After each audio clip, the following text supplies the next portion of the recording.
During his first term, Trump nominated Jerome Powell to be the chairman of the board of the governors of the Federal Reserve.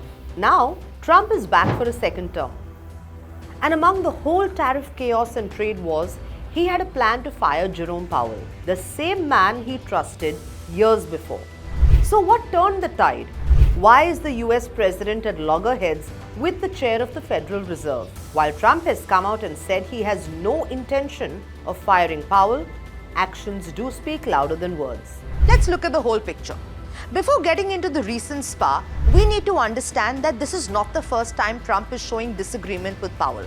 In fact, Trump had attacked the Fed in January this year after they kept the interest rates unchanged.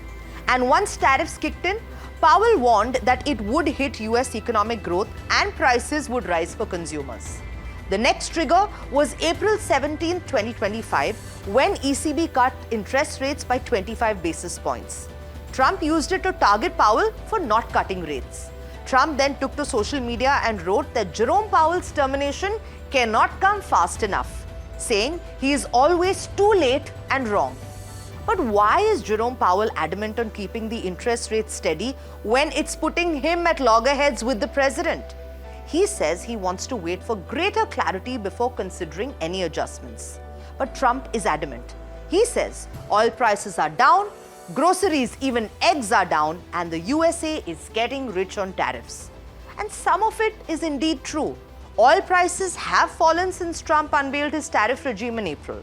However, egg prices have risen to $6.23 per dozen in March. And there is no evidence for USA getting rich on tariffs. You see, even though Trump believes that tariffs will boost US manufacturing and jobs, Powell has warned that it would trigger high inflation.